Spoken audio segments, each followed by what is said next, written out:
Good morning students. बच्चों, मैं आपको मैथ्स में एक्सरसाइज 1.4 करा रही थी और एक्सरसाइज 1.4 में हमने 3 क्वेश्चन सॉल्व कर लिए थे। ठीक है, तो आज हम कौन सा क्वेश्चन सॉल्व करेंगे? Question number 4। क्या लिखा है? Right 5 pairs of integers. आपको इंटीजर्स के 5 पेयर लिखने हैं a, b सच दैट, इस तरीके से लिखने हैं a डिवाइडेड बाई b कि अगर हम a को b से डिवाइड करें, a को b से डिवाइड करें तो आंसर आए -3। क्या आया answer? -3। One such pair is, और एक ऐसा पेयर कौन सा है? जैसे 6, -2। जैसे अगर मैं 6 को -2 से डिवाइड करूँगी तो आंसर कितना आएगा? -3। तो आपको इसी तरीके से और पेयर भी लिखने हैं। ठीक है, तो पहले तो हम नंबर सोच लेते हैं कि हम किस नंबर को किससे डिवाइड करें कि 3 आए। साइन तो हम फिर देख लेंगे। तो जैसे कौन सा हो सकता है एक पेयर? 9 और -3 हो सकता है, क्योंकि देखो तो आंसर चाहिए हमें माइनस में, तो हम एक पॉजिटिव लेंगे नंबर और एक नेगेटिव नंबर, है ना? क्योंकि अगर हम एक पॉजिटिव को नेगेटिव से डिवाइड करेंगे तो आंसर नेगेटिव ही आएगा, या फिर हम एक नेगेटिव को पॉजिटिव से डिवाइड करेंगे तो भी आंसर नेगेटिव ही आएगा। तो अब देखते हैं, 9 को -3 से डिवाइड करेंगे तो आंसर कितना आएगा? -3। तो एक पेयर ये हो गया। एक हो सकता है 18 -18, 6। ये भी हो सकता है जब मैं -18 को 6 से डिवाइड करूँगी तो आंसर कितना आएगा? -3। कितना आएगा? -3। तो 2 पेयर तो ये हो गए। और लिख सकते हैं हम -24, 8, क्योंकि -24 को 8 से डिवाइड करूँगी तो कितना आंसर आएगा? -3। 8 3 24 होते हैं ना। तो इस तरीके से आपको और पेयर्स लिखने हैं। कितने पेयर्स लिखने हैं आपको? 5 पेयर्स लिखने हैं। How many pairs you have to write? 5। तो 3 तो मैंने ही करा दिए। 2 पेयर आप और सोच सकते हैं, और ज़्यादा आते हैं तो आप ज़्यादा भी लिख सकते हैं। ठीक है, तो इस तरीके से आप क्वेश्चन नंबर 4 कर सकते हैं। Now come to question number 5। क्या है क्वेश्चन नंबर 5 बच्चों? देखिए, द टेम्परेचर एट 12 नून, मतलब 12 बजे। 12 नून मतलब 12 बजे जो टेम्परेचर है वो क्या था? 10 degree Celsius above zero. Above zero का मतलब 0 से ऊपर, और 0 से ऊपर मतलब ये क्या होंगे? प्लस के 10 डिग्री। किसके होंगे ये? प्लस के 10 डिग्री। और यहाँ पे लिखा होता है बिलो ज़ीरो, तो फिर माइनस के 10 डिग्री होते। If it decreases eight the rate of 2 degree Celsius per hour until midnight. तो ये कह रहे हैं कि मिडनाइट तक, मतलब आधी रात तक, मिडनाइट तक जो टेम्परेचर है वो 2 डिग्री सेल्सियस से, कितनी डिग्री सेल्सियस से? 2 डिग्री सेल्सियस की रेट से कम होता जा रहा है पर घंटे। मतलब 1 घंटे 2 डिग्री सेल्सियस कम हो जाता है, फिर 2 डिग्री सेल्सियस कम, फिर तो इस तरीके से मिडनाइट तक। तो हम लें नून से, दोपहर से मिडनाइट तक कितने आवर्स होते हैं? 12 आवर्स। कितने आवर्स? 12 आवर्स। दोपहर के 12 बजे से रात के 12 बजे तक। रात के 12 बजे आधी रात हो जाती है, मिडनाइट हो जाती है ना वो। तो नून से लेकर तो दोपहर के 12 बजे तक से लेकर रात के 12 बजे तक कितने घंटे होते हैं? 12 आवर्स। कितने घंटे होते हैं? 12 आवर्स। देखिए कैसे करेंगे इस क्वेश्चन को हम देखेंगे टेम्परेचर एट 12 नून। 12 बजे टेम्परेचर कितना है? 10 डिग्री सेल्सियस। कितना है? 10 डिग्री सेल्सियस। और rate of decrease in temperature per hour, और हर घंटे टेम्परेचर कितना कम होता जा रहा है? 2 डिग्री सेल्सियस। कितना कम होता जा रहा है बच्चों? 2 डिग्री सेल्सियस हर घंटे टेम्परेचर कम होता जा रहा है। तो आप मुझे बताइए 12 घंटे बाद टेम्परेचर कितना होगा? Change in temperature in 12 hours. 12 घंटे में टेम्परेचर में कितना बदलाव आ जाएगा? 12 आवर्स मल्टीप्लाई, मतलब 1 आवर में 2 डिग्री चेंज हो रहा है, तो 12 आवर्स में अब डिक्रीज हो रहा है, इसलिए हम माइनस साइन लेंगे। कौन सा साइन लेंगे? नेगेटिव इंटीजर यूज़ करेंगे, क्योंकि डिक्रीज हो रहा है। तो 12 मल्टीप्लाई माइनस के 2 डिग्री सेल्सियस कितना हो जाएगा? माइनस के 24 डिग्री सेल्सियस। तो ये चेंज इन टेम्परेचर आ गया।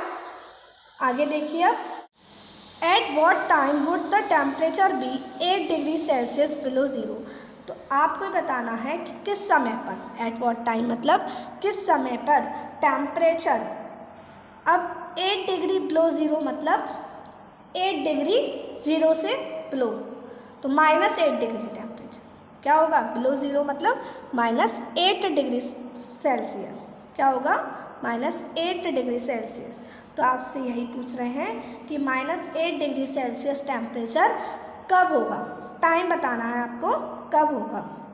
What would be the temperature at midnight, और मिडनाइट में टेम्परेचर क्या होगा, तो देखिए सुबह 12 बजे कितना है, नून में टेम्परेचर कितना है 10, और मिडनाइट में कितना हो गया, और 12 घंटे बाद टेम्परेचर में कितना चेंज आया, -24 डिग्री सेल्सियस। तो अगर मैं कहूँ कि सुबह के 12 बजे 10 डिग्री टेम्परेचर था और -24 डिग्री टेम्परेचर कम हो चुका है और कम होता चला गया है, तो आप मुझे बताइए रात को 12 बजे टेम्परेचर कितना होगा। कैसे निकालेंगे, देखिए 10 प्लस और ये क्या है -24, आंसर कितना आ जाएगा -14 डिग्री सेल्सियस। कितना आ जाएगा आंसर बच्चों, -14 डिग्री सेल्सियस।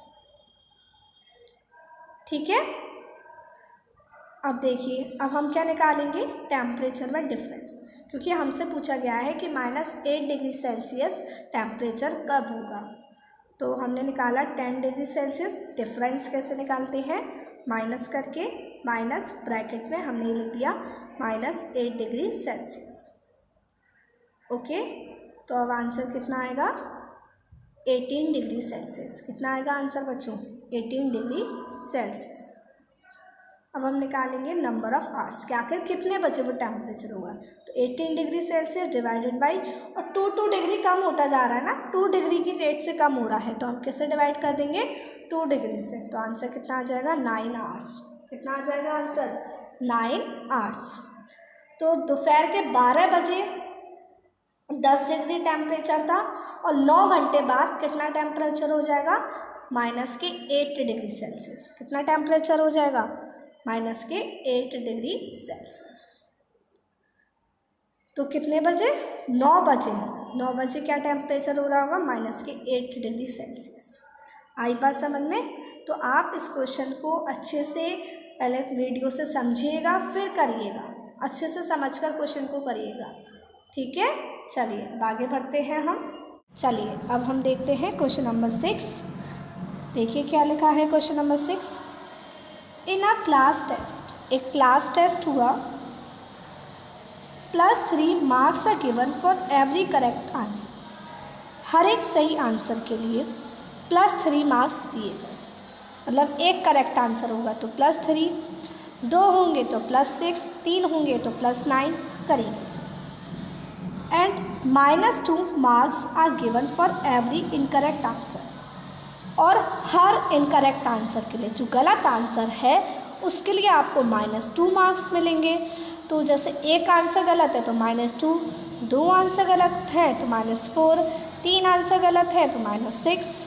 ओके, इस वे में मार्क्स दिए जा रहे हैं। And no marks for not attempting any question, अगर कोई क्वेश्चन अटैम्प्ट नहीं करते हैं तो उसके लिए हमें कोई भी मार्क्स नहीं मिलेगा। ठीक है, जैसे कोई क्वेश्चन हमने अटैम्प्ट नहीं किया तो उसके लिए नो मार्क्स। आई बात समझ में सभी बच्चों को, इतना सभी को समझ में आया। चलिए आगे देखते हैं क्या है। राधिका स्कोर 20 मार्क्स, मतलब राधिका के कितने मार्क्स आए, 20 मार्क्स आए।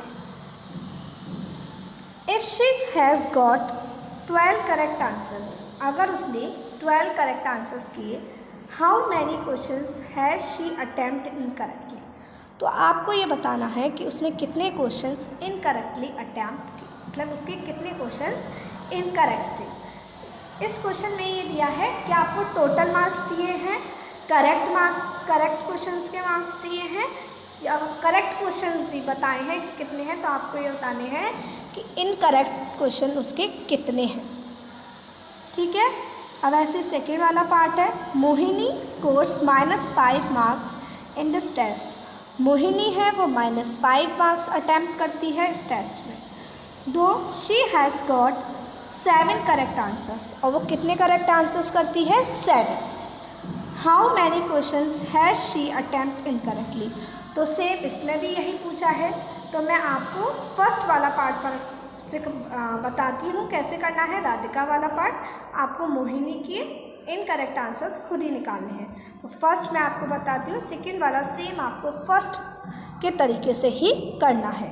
ठीक है, चलिए देखते हैं। देखिए, राधिका ने कितने मार्क्स स्कोर किए? राधिका ने कितने स्कोर किए? Equal to 20 marks. ठीक है,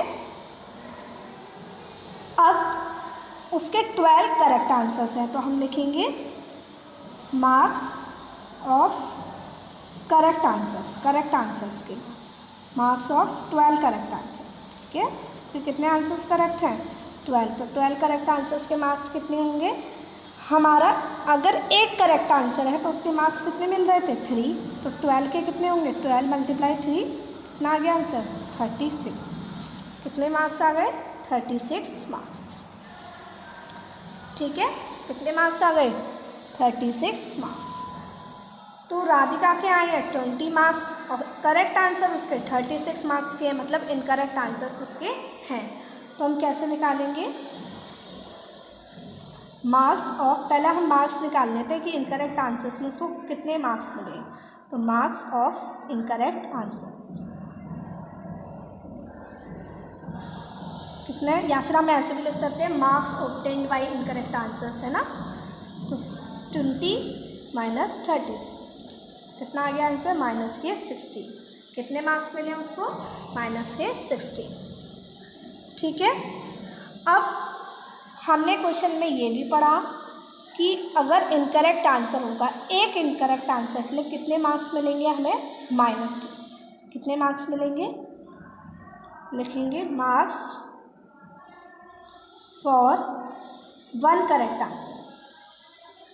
एक करेक्ट आंसर इनकरेक्ट आंसर के लिए 1 इनकरेक्ट आंसर के लिए हमें कितने मार्क्स मिलेंगे? -2। कितने मार्क्स मिलेंगे? -2। तो हम निकालेंगे number of incorrect answers.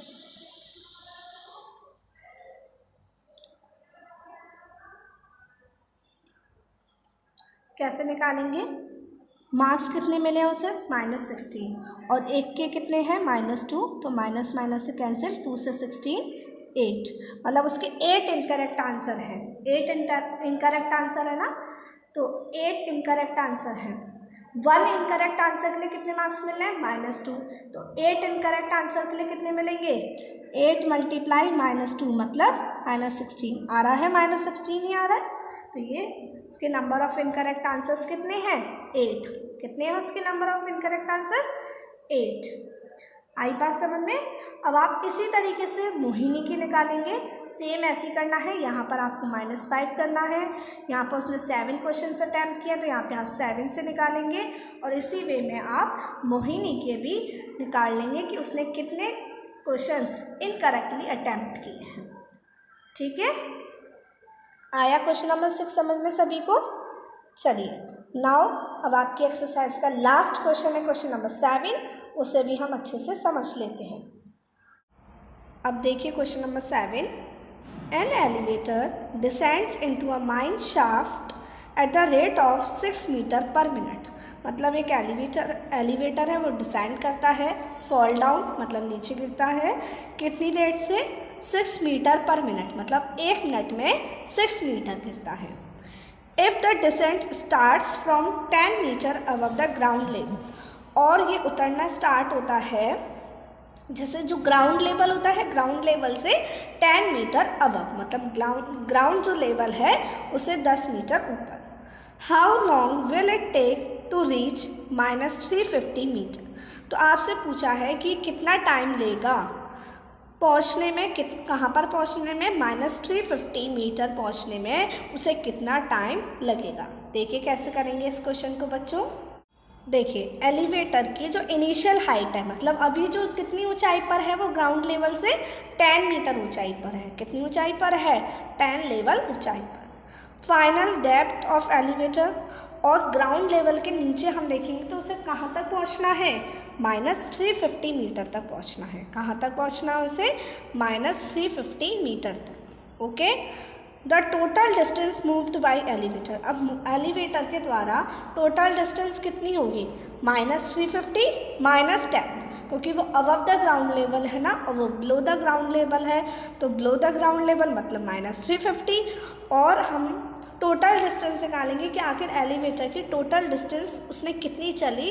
Total distance कितनी है, -350, और अबव द ग्राउंड लेवल है तो ऊपर के -10, तो -350 -10, तो कितने हो जाएंगे टोटल, -360।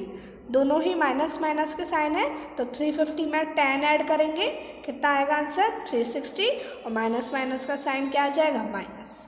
ओके, तो माइनस के 360 मीटर। आई बात समझ में। अब रेट ऑफ डिसेंट, वो कितनी रेट से उतर रहा है, 6 मीटर पर मिनट, मतलब 1 मिनट में 6 मीटर। 1 मिनट में कितने मीटर, 6 मीटर उतर रहा है।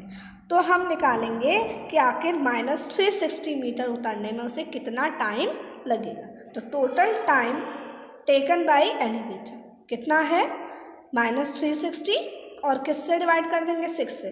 जैसे मैंने बोला कि 6 मीटर वो 1 मिनट में करता है, तो -360 मीटर वो फिर हम निकालेंगे कि 1 मीटर कितने में करेगा, 1/6, और -360 मीटर कितने करेगा, 1/6 -360।